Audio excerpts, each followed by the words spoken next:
Beyond the newsroom, where untold story is revealed.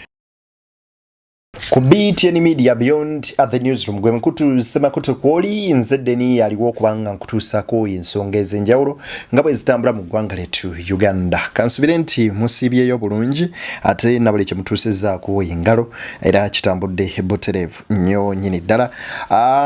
Bakulisaayo abagenzi mazino okubanga munnyuka ate nammwe abagenda obugenzi ku mirimu njagala okubeera nga mbaagaliza ate okukola okulungi n'olunaku olulungi. Weewaawo ebigambo bibadde bingi ebyogerwa era nga byonna weebiri wabula Ebuvanjuba nebugwanjuba ewaka wasigalawo ewasinga. Beyond the newsroom gwe mukutu ogukuleetera ekyo ekisinga katiranga naffe ng'oyita ku noti 771 453 688 ne noti 744 26 41 na bino bikulu tetulanga bafere tetulanga basawo ba kinnansi n'abagwa mu koowa eryo mwebale kutuwagira. Thank you. wabula byewuunyisa naye ate nga bituufu bizze bitya okubeera bwe bityo. Honorable Bireete Namugga agenze maaso n'okubaako ebigambo byayogera. Ono nno ayambalidde Minisita Kasolo Haruna Kasolo yavaayo n'ategeeza nti ne bw'abaani anaagenda mu kkooti okuba ng'awaabira omuntu yenna eyawangula akalulu mbuupozi nga Gino Museveni si yakulembera eggwanga lino era tasuubirayo obwenkanya oba tasuubirayo okuwangula akalulu kubanga bo baba bawangudde dda. Bireete Namugga ono ndowooza buli kitundu kyandyetaaze okubeerako n'omubaka afaanana nga ye. Wuuno nno akutte ekyapa kiramba ekyayiika 3 n'aziwa district bazimbeko eddwaliro erya Health Center 3 era ono kyakoze agenze bulungi ne bakyusa documents amanya ne bidda mu district ye. Obonno be babaka betuyinza okugamba nti bwe batyo betwetaaga era betufunamu. Father Chibi avuddeyo n'akolimira abakulembeze abalayidde nga bakozesa ekitabo ekitukuvu kiyite Bayibuli n'agamba nti abakola ebintu ebiringa bwe biti mwana tu tebagwanidde kubeera mu nsi yattu Uganda oba kubeera nga bakolagana naffe. Kakati Mama Sarah Bireete ono avuddeyo ko n'ayogera ku nsonga za Mong ne banne bwe balya mu kimu oba bwe balinnya mu kimu. Bigambo ki byayogedde bikuleetedde Kanso Muyizzi aliko ebigambo byayogedde then ate kwoteeka musajja mukulu amanyikiddwa nga Sebuufu agenze maaso n'okuba ng'alondebwa okubeera ate speaker wa KCC omoja 2026 njagala munzikirize tutandikire wano wennyini nzeddeni agenda maaso n'okuba ate nga akutuusaako ensonga zisemasonga zonna nga bwe zigenda maaso n'okuba nga ate zitambula. Njagala okutegeeza I think from ngenaku z'omwezi 22 tugenda kubeera ate nga tutambula ne bannaffe abamanyikiddwa bulungi ga aba Laba Mobile bakugamba nti balina ekipya ogenda kubeera nga onyiga star 217 star 543 hash osobola okubeera nga weegulira airtime wa Laba ku mukoto gwonna gw'onaaba oli simple and precise. Osobola okubeera nga ate weegata ku Laba osobola okuba nga mwana wattu ogikozesa ewatali kutaataganyizibwa. Aba Laba Mobile bagamba bo babimalanga. Abo nno be bannaffe betutambula nabo abamanyikiddwa nga aba Laba Mobile bagamba nti they have a big thing in town. Just dial star 17 star 543 hash then wefunire airtime. Nzikiriza tutandikire wano ate tugambe ebigambo. Honorable Bireete Namugga lwaki gwe njagadde otandikirako sooka owulirize ensonga.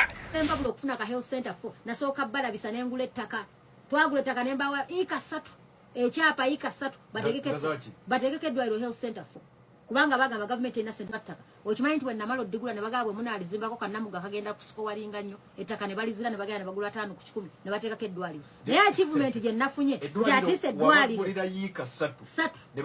ne bazizira ettaka lya ne bagula 5 ku 10 ne bateekako health center gende mateete babuuze ekiriyo kati yeyo government yamu. Bireete Namugga yakwata ettaka n'agula yiika 3 n'ambirira Nakwata ekyapa n'akitwala ku district. Mubaka nno mulamba we Mawogoleyo, Mawogola County. Nabawa ekyapa ne bakikyusa ne bakizza amanya ga district.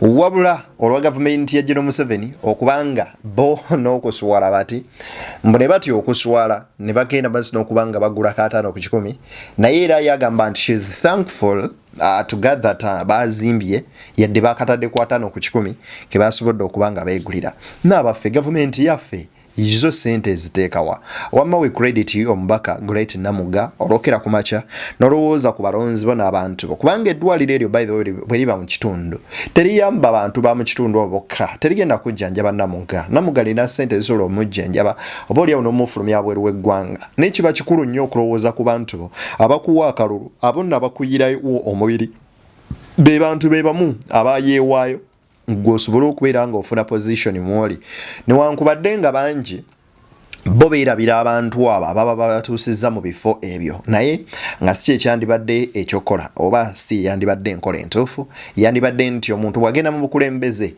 aba ayingidde mu kifo okuweereza bannayuganda so si kubeera nga yekkusa yekka bino nno Namugga teyakomyawo kubanga n'abatuuze yabategeeza n'abagamba bannaaye ensonga eri bweti ne bweti wuliriza Jagala opategeza yika saba nazikwata nengola transfer ne tuwa district ekyapa nga kye nali njagala batuwe dwaliro bayita health center fo nga liri ewakazi ekyennaku kye twafuna oluvannyuma lw'okulirwanyisa bannaffe baakwata miliyoni 12 ezaali ez'okuzimba matente wali akakataka kemwalaba owa Mugunga awo bajudi ne bannaabwe baakagula miliyoni 10 akakataka ekinnuma nti eddwaliro balitadde kataka akatono ennyo nti n'otuba tufunye omuntu atuyamba okwongererezaako ebizimbe tetulina okusobola kwongera ettaka lyaffe eryemuguluka gyeriri nabagamba nti okuba bagana okuzimbako eddwaliro ngenda kuyiya kyentengako tetulina vocational center tetulina ssomero tusomesa abaana baffe mikono abaana baffe abava mu ssomero mugenda e Masaka mugenda wa kati nze awo njagalawo vocational school era kati kyendi mu kugoba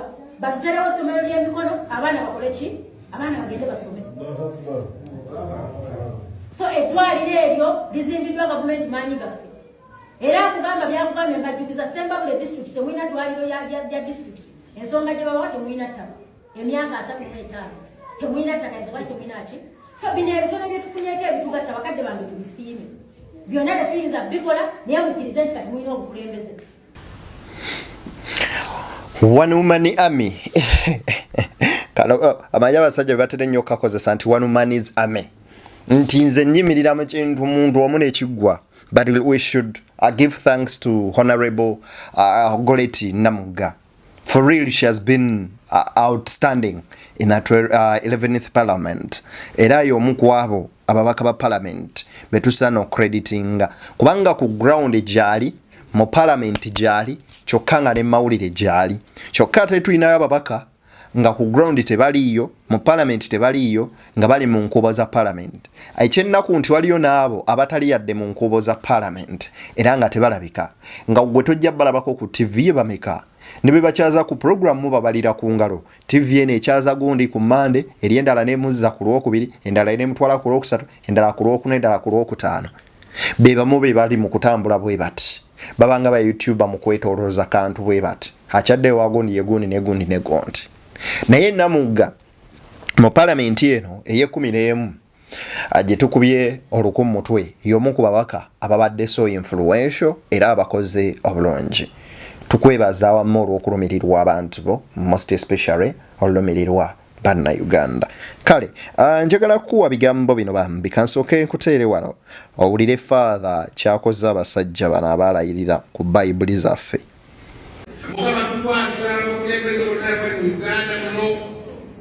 abakutte bayibuli abakutte Kurani ebitabo ebitukuvu naye nga tebakwandire kwata bayibuli nga tebakwandire kulayira Mukama nga batandika ekisanja kyabo twongera okubateeka mikono gyo tuyambe ekisanja kino kigenda okukwako nga bategeeze nti bakola nsonga tukwasa abakulembeze bokka abalondebwa abantu abakulembeze ab'omugama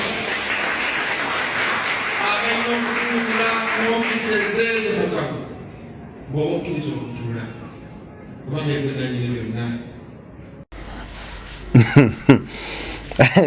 Father Chibi agamba nti Mukama tuyambe okwate ku bantu bano abalayirira mu bitabo ebitukuvu naye nga bakimanyi nabo nti ddala obuwanguzi banyaga bunyage nti bagenda okumalako ekisanja kino munywanyi nga bategedde amazima nti ebyo byonna bye bakola bya bwereere.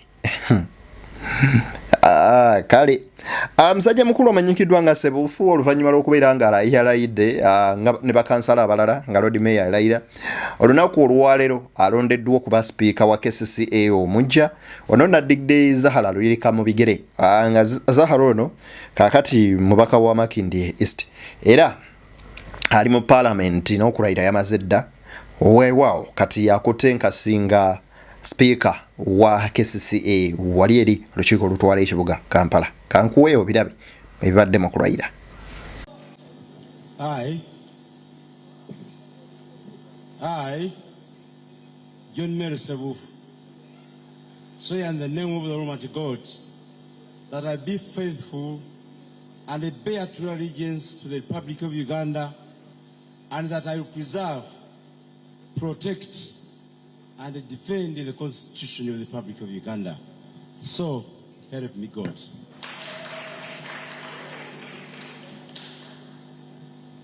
I, John Mary Sebuufu, swear in the name of the Almighty God, solemnly affirm that I will at all times well and truly serve Kampala Capital City Authority in the office of Speaker, and that I will support and uphold the Constitution of the Republic of Uganda as by law established.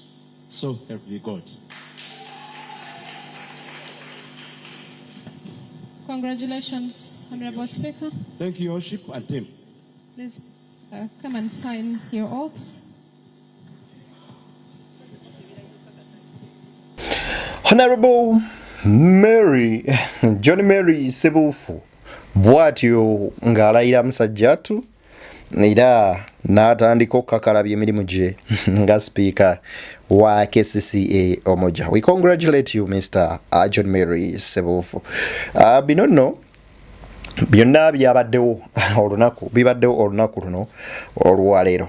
Nze Deni tutambulira ddala ng'omubaka Bireete Namugga vidiyo eno gye njagala okubeera nga nkuwa owulire ngeri gye yanukudde musajja mukulu amanyikiddwa nga Kasolo, naye ngenda kwagala okusooka okuwa ebigambo bya Kasolo byayogedde then nkwe Honorable Bireete Namugga obiwulirize oba oliawo biyinza okuvaamuko ekyomulamwa sinakindi tuyinza okuba nga tubinnyonnyoka omanye Uganda mwe tuli butya bwefaanana byewuunyisa neera tebyewuunyisa nnyo kubanga ago ge mazima amakosike nti bo beya ate nja mbategeeza kaakati tuli abadde ku lulwe kati yalayidde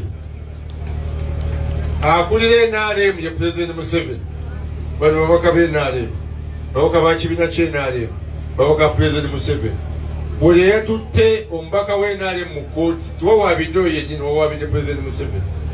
Simanyi oba olina maanyi ki agagenda okuwabula President Museveni, simanyi. Oyinza otya okwetantala okuwaabira omubaka w'NRM ng'akulira NRM ye President Museveni n'owaabira omubaka we?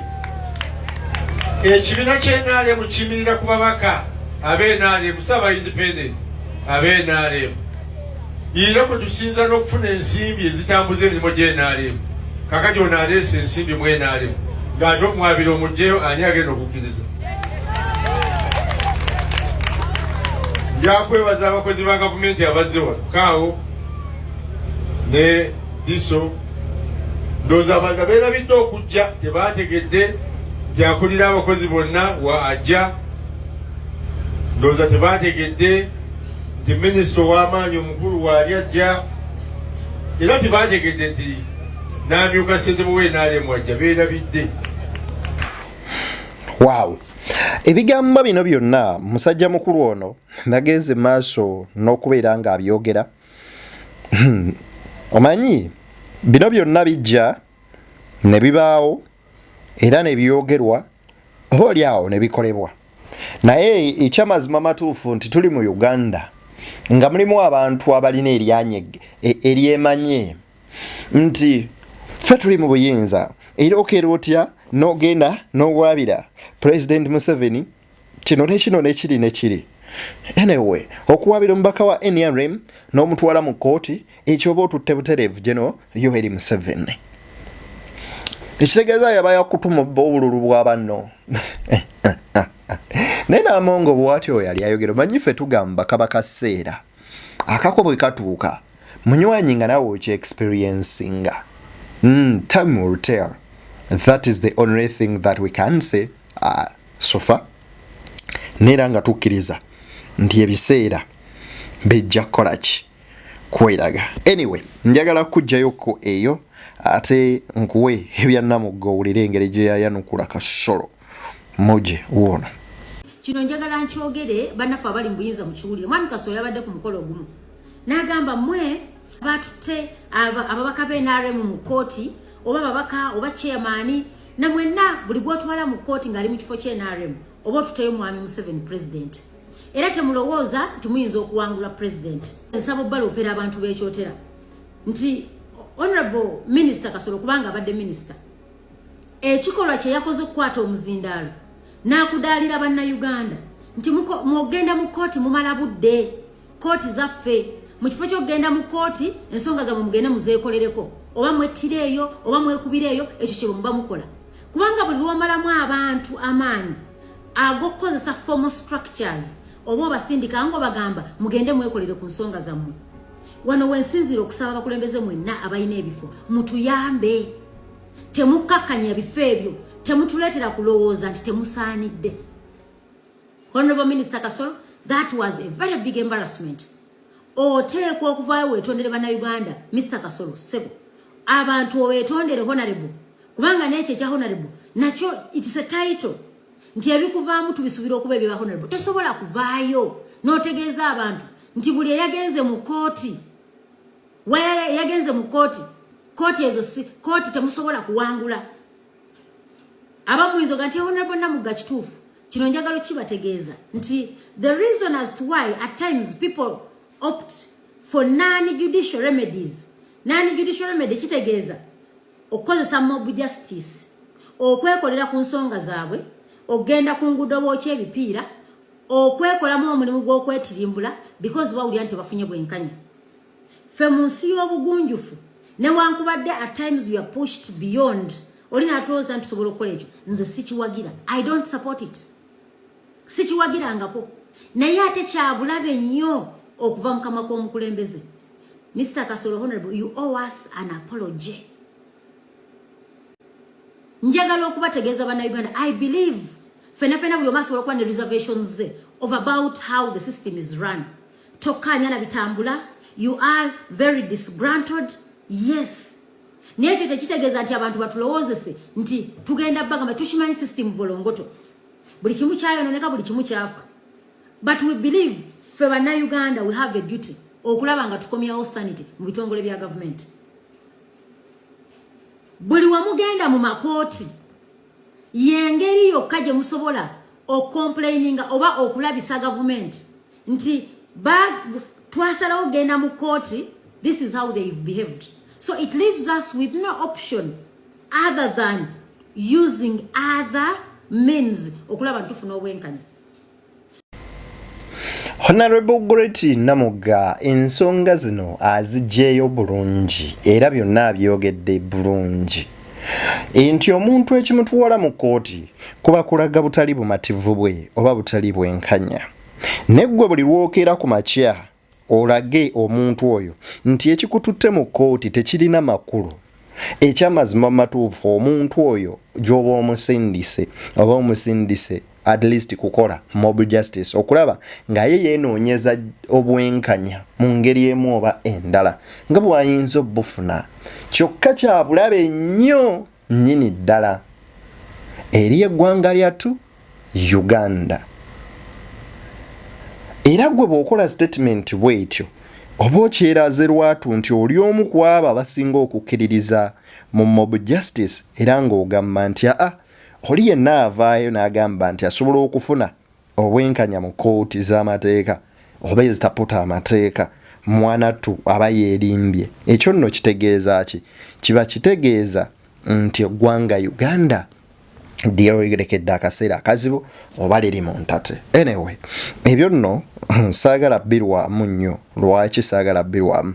Because I have a lot to the river and I want you to listen to this information as early as possible. Kankwe mama Sarah wano Bireete katini owulirize ensonga nga bwe ziri. Parliament, but she interfered with other organs of government. She interfered with the Electoral Commission. You saw what happened in Bukede, staging roadblocks, abducting your computers. She exercised raw power wherever she was, under the watch and supervision of NRM as a party and President Museveni as the head of state. Why did they delay to act? We know that is the question we should be asking. Secondly, NRM as a party, every party should have mechanisms for training their cadres, for identifying their capabilities and deploying them where they deem fit. This lady was on record abusing processes of parliament. We used to call her out. Stopping public participation in legislation. Disrespecting fellow MPs. In and out of parliament. We used to call her out. So what is happening in parliament is a much delayed action, and we are telling government not to sleep again. Uganda should not have suffered the wrath of raw power exercised by the outgoing speaker for another 2 years. It shouldn't have happened.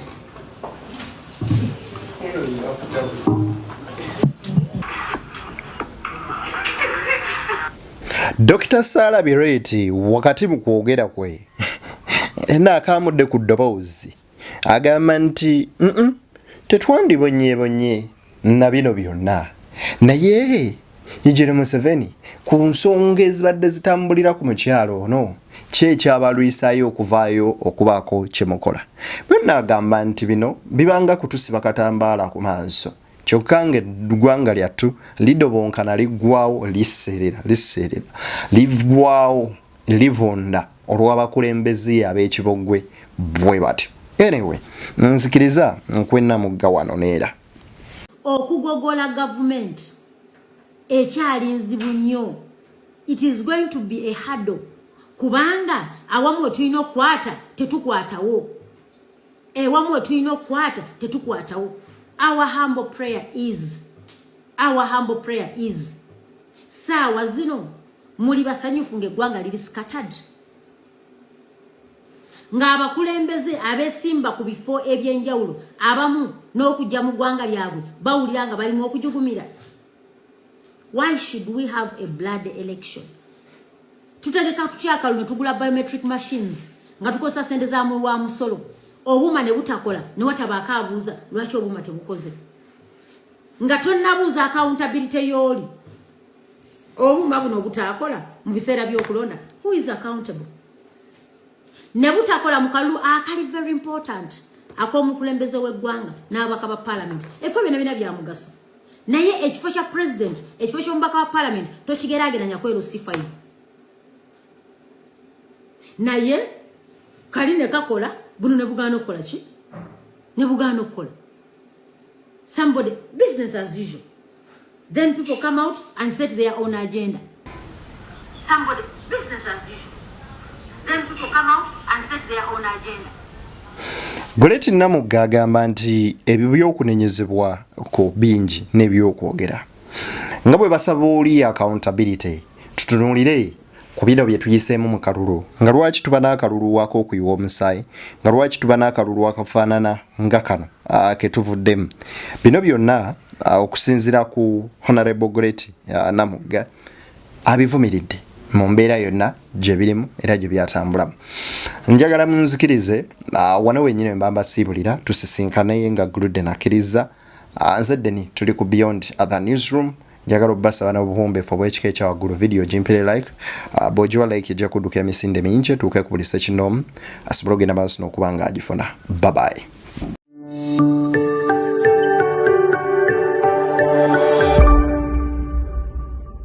Beyond the newsroom, where untold story is revealed.